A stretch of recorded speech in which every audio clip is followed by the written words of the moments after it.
Olá, amigos, vocês estão ouvindo o NovoCast, o podcast do Novo. Aqui nesse espaço conversamos sobre política e atualidades com membros, mandatários e outros convidados. O tema desse episódio é a reforma tributária e os convidados são o deputado federal do Novo, Alexis Fontaine, que participa da Frente Parlamentar da Reforma, e Bernard Api, economista e autor da proposta de reforma tributária que tramita no Congresso.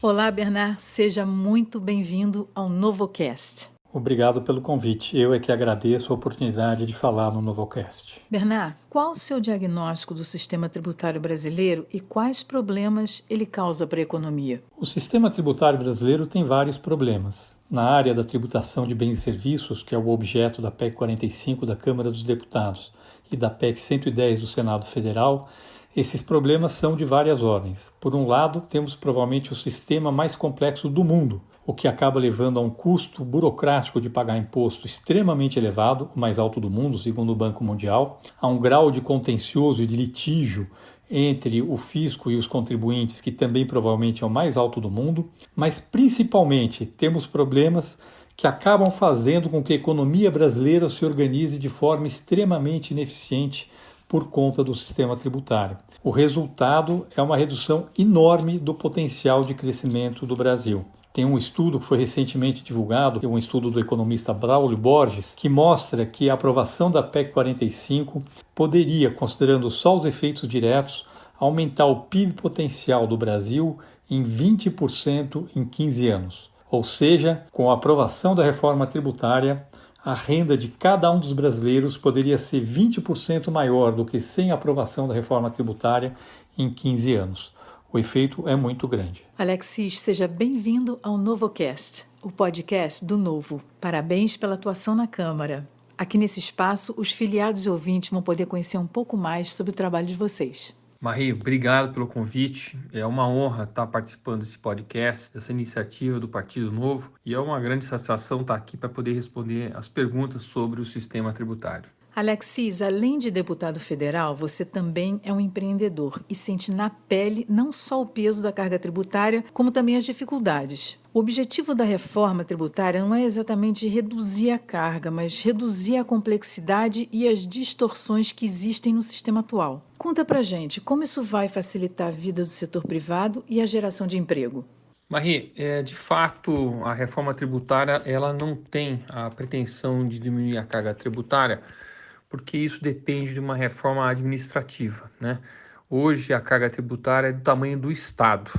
O Estado consome, aliás, o Estado até consome mais do que a carga tributária, porque todo ano tem um déficit, que são títulos que o governo emite para poder fechar a conta e assim poder pagar todos os fornecedores, funcionários, suas obrigações, tudo aquilo que ele se torna responsável.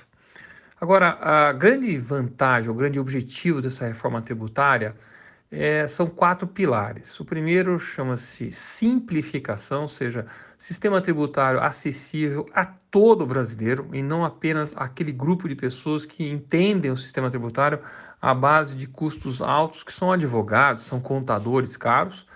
Ele tem que ter uma característica de transparência, quer dizer, todo brasileiro tem que saber o que está pagando de carga tributária. Ele tem que ter uma questão de neutralidade, que é não ter distorções na alocação dos investimentos. E, por fim, ele tem que ser equânime, ou seja, todo mundo tem que pagar tributos mais ou menos igual. E não alguns setores que pagam muito e outros que pagam menos. Bernard, a PEC 45, conhecida como Reforma Tributária, a qual você colaborou com o texto, institui o IBS, Imposto sobre Bens e Serviços. Ele é semelhante ao IVA, Imposto sobre Valor Agregado, praticado em mais de 160 países. Antes de entrar em detalhes sobre a reforma tributária, você poderia explicar como funciona o IBS e o IVA e se existe alguma diferença entre eles? O IBS, na verdade, é um imposto do tipo IVA. Os IVAs modernos chamam no mundo Goods and Services Tax, que é o mesmo que IBS. A forma de funcionamento desse imposto é um funcionamento que nós chamamos de não cumulativo, ou seja, em cada etapa da cadeia de produção e comercialização, o imposto incide nas vendas, mas todo o imposto incidente nos insumos e tudo que é adquirido no processo produtivo é recuperado na forma de crédito de imposto. Isso significa que, na prática, em cada etapa do processo de produção e comercialização, o imposto que incide na saída corresponde à soma de todo o imposto que foi pago em todas as etapas do processo de produção e comercialização. Num bom IVA, as exportações e os investimentos são totalmente desonerados, o que significa que é um imposto que incide só sobre o consumo de forma absolutamente transparente. Se o contribuinte está pagando um imposto de 20%, isso significa que a soma de todo o imposto que foi pago na produção e comercialização daquele produto é 20% do preço do produto. Esse é um sistema muito bom porque ele evita distorções na forma de organização da economia, além de ser muito transparente para o contribuinte. Alexis, a gente sabe que há propostas na Câmara e no Senado.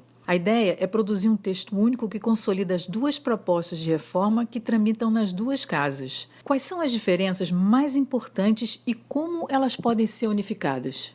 As propostas que veio do Senado ou que vieram da Câmara têm uma coisa em comum. As duas propõem a criação de um IVA, que é o padrão, o CDE é o padrão das maiores economias do mundo. As diferenças é que na Câmara a reforma tributária está muito focada nos tributos do consumo e apenas do consumo. Então é PIS, COFINS, IPI, ICMS e ISS. E a ideia é agregar todos em um só tributo, que vai chamar IBS, Imposto sobre Bens e Serviços. A proposta que está hoje no Senado, que já esteve na Câmara, porque na verdade é do ex-deputado Luiz Carlos Rauli, ela envolve outros tributos, ela faz outros reequilíbrios. Então ela trabalha com imposto sobre propriedade, trabalha com algumas exceções, trabalha com alguns impostos de renda.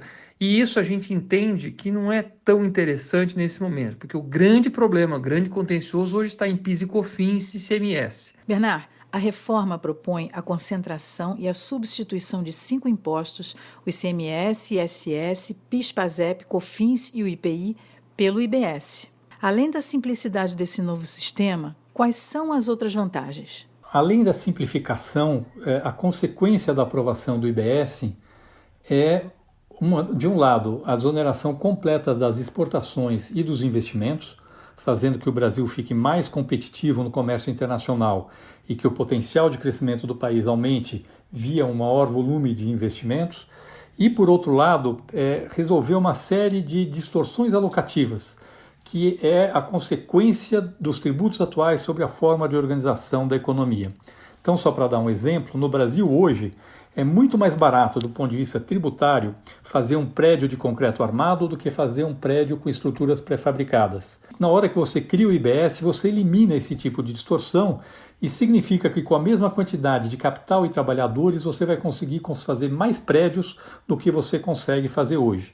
Outro exemplo, que eu uso bastante, é a estrutura de distribuição das empresas brasileiras. As empresas hoje não montam seu centro de distribuição onde o custo de logística é menor. Elas montam onde o custo tributário é menor, aumentando o custo de logística, ou seja, aumentando a quantidade de caminhão, combustível, estrada e caminhoneiros utilizados no transporte da mercadoria até o consumidor final. Com o IBS, esses problemas vão deixar de existir sem aumentar a carga tributária. Esse é um ponto fundamental. Vai se corrigir as distorções que existem hoje por conta de benefícios fiscais sem aumentar a carga tributária. Bernard, como seria a transição para esse novo imposto? A transição para o IBS seria feita ao longo de 10 anos. Basicamente, um período inicial de teste de 2 anos, em que o IBS seria criado com uma alíquota de 1% e seria reduzida a alíquota da COFINS, e depois uma transição mesmo de 8 anos, em que as alíquotas dos 5 tributos atuais, ICMS, ISS, PIS, COFINS e IPI, seriam progressivamente reduzidas e a alíquota do IBS seria progressivamente elevada. Tem uma questão que surge muito, é por que precisa de um período de transição tão longo? A principal razão é que a mudança para o IBS ela provoca muitas mudanças de preços relativos na economia e, principalmente, muitas empresas fizeram investimentos em cima do sistema tributário atual, que é muito distorcido, mas os investimentos foram feitos. Então, a ideia da transição relativamente longa é permitir que o ajuste do setor produtivo seja feito de uma forma suave, sem grandes traumatismos para nenhum setor e nenhuma empresa. É possível, talvez, fazer uma transição um pouco mais curta, mas não dá para fazer uma transição imediata, porque o impacto sobre algumas empresas e alguns setores seria muito elevado. Alexis, como a bancada do Novo tem atuado pela aprovação da reforma tributária? A bancada do Partido Novo está discutindo a matéria. Na verdade, nós ainda não estamos em época de votação. Então, nós estamos numa fase de estudos. Nós tivemos assim uma visão muito ampla do sistema tributário brasileiro. Fazemos essa discussão dentro da própria bancada. Eu sou uma das pessoas que mais envolve com isso, porque sou empresário e vivo essa dor que é o sistema tributário brasileiro. Então, eu acabo sendo aquele porta-voz das propostas e aquela pessoa que traduz, né, que faz a parte mais didática para poder ensinar a bancada a poder entender a complexidade. E é muito complexo mesmo, né? O sistema tributário brasileiro é um verdadeiro manicômio, juntado uns puxadinhos que vão acontecendo que ninguém mais tem nenhuma segurança jurídica. Então, nosso trabalho vai ser muito de convencimento e de poder conciliar os vários setores da economia que vão ter algumas perdas ou vão ter algumas vantagens que a gente precisa de alguma forma equilibrar e poder pacificar isso, porque o Brasil precisa de fato de uma reforma tributária. Nós não podemos mais aguardar ou esperar nessa reforma tributária, porque ela é extremamente importante, inclusive para poder recuperar a economia nesse momento. Bernard, os críticos da proposta dizem que com o IBS vai haver uma alíquota muito elevada, podendo chegar até a 30%. Você pode explicar esse ponto e como essa reforma pode ser mais justa para os mais pobres? Bom, primeiro é preciso deixar claro que o IBS não aumenta a carga tributária. Ele mantém a arrecadação dos tributos atuais que estão sendo substituídos pelo IBS exatamente no mesmo nível de arrecadação dos tributos atuais. Segundo, a estimativa de uma alíquota de 30% é muito elevada. A nossa estimativa no Centro de Cidadania Fiscal é de uma alíquota de cerca de 25% sobre o preço sem imposto, o que dá 20% do preço com o imposto. E essa alíquota talvez possa ser até menor caso a gente consiga reduzir muito a sonegação no IBS, e a simplicidade do IBS facilita bastante a redução da sonegação. Com relação ao impacto sobre as pessoas mais pobres, o que acontece hoje é que existe a desoneração da cesta básica, mas esse é um benefício extremamente ineficiente, porque rico em termos absolutos consome mais cesta básica que pobre. O que está sendo proposto no IBS é tributar todos os bens e serviços com uma alíquota uniforme, mas devolver para as famílias mais pobres o imposto incidente no seu consumo. Ao fazer isso, nós vamos ter um sistema que, na verdade, é mais progressivo do que o sistema atual. Ou seja, o impacto sobre os pobres vai ser menor do que o impacto atual e sobre os ricos vai ser um pouco maior do que o impacto do sistema atual. Alexis, afinal, por que essa reforma tão importante ainda não foi aprovada? Essa proposta ainda não foi aprovada porque ela é complexa para poder trabalhar. Poucos deputados entendem a matéria tributária, existem muitos setores que estão envolvidos e têm interesses em não ter a reforma ou ter reforma. Nós temos também os entes da nação, né? Nós temos as prefeituras, nós temos os estados. Então tem vários stakeholders aí, né? Vários players nessa reforma tributária.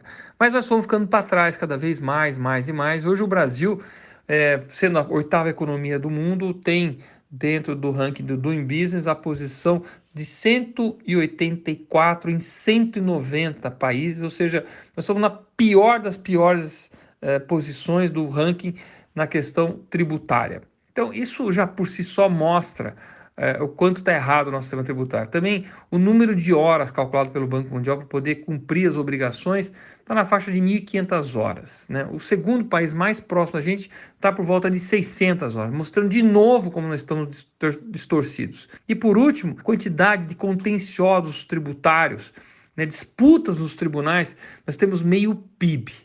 Nós temos 3,5 trilhões de reais de dinheiro, recursos que não estão no balanço das empresas, que não estão em provisões nas empresas e também não estão no Tesouro Nacional. É dinheiro que está parado, a economia que poderia estar girando e não está girando. Deve acontecer esse ano sim, nós vamos fazer esse esforço. Rodrigo Maia está muito comprometido com isso e muitos deputados que estão conduzindo também estão bem comprometidos.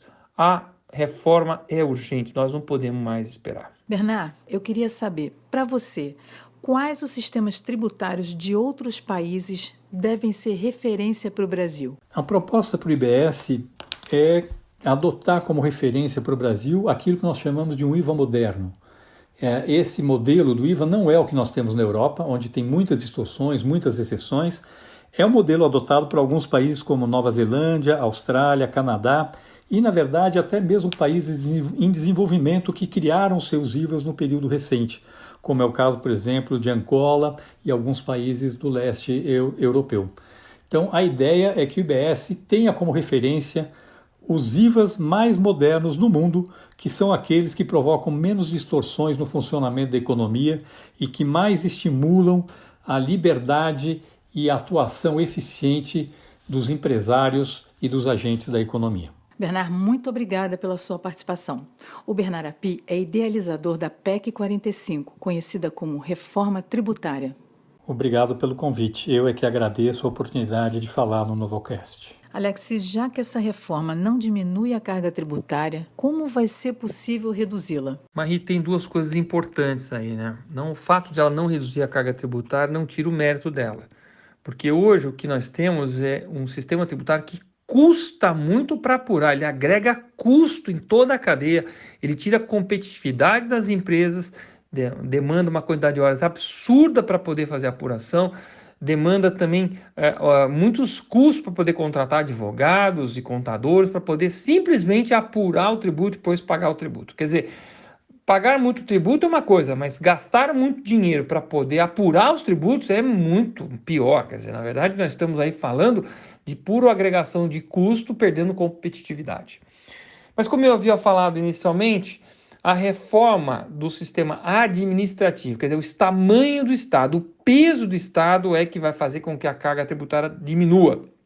E nesse sentido, nós temos que fazer privatizações, tem que fazer a reforma administrativa para poder acabar com a estabilidade, vamos entrar tecnologia para poder substituir parte dos funcionários públicos, ter um funcionário público que ele é mais eficiente, que entrega mais. E assim a gente tem um Estado mais enxuto, menor, que custa menos à sociedade, e aí, tendo um imposto único centralizado de todos os impostos de consumo, a gente consegue graduar ou modular essa carga tributária de modo que ela fique mais adequada ao brasileiro e assim sobrar mais dinheiro para o brasileiro poder gastar no que deve ou investir na geração de mais empregos. Qual seria o trabalho ideal para se fazer junto à população para que a reforma tributária receba o apoio que recebeu a reforma previdenciária?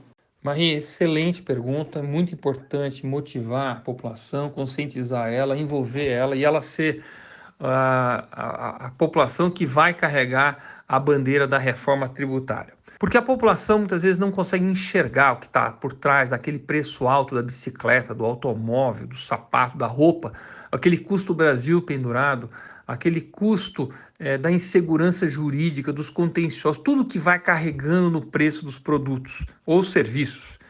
Então, de fato, a gente tem que fazer uma campanha muito clara, e a gente já está fazendo isso. Tem alguns vídeos meus, inclusive, mostrando, quando você vai no mercadinho, entrevistando as pessoas, perguntando se eles sabem a carga tributária, e ninguém sabe dizer.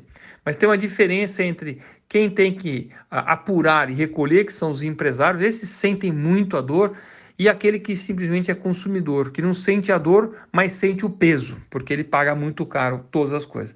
Nós vamos ter que fazer uma bela campanha de conscientização. Alexis, novamente, muito obrigada pela sua participação aqui no Novocast. Obrigado pelo convite, foi um prazer participar desse podcast, junto com meu amigo Bernard Api, com quem eu tenho uma admiração muito grande pelo trabalho fantástico que ele tem dedicado a essa reforma tributária e que vai sair com certeza ainda esse ano. Muito obrigado, Marie, e todos aqueles que estão ouvindo esse podcast.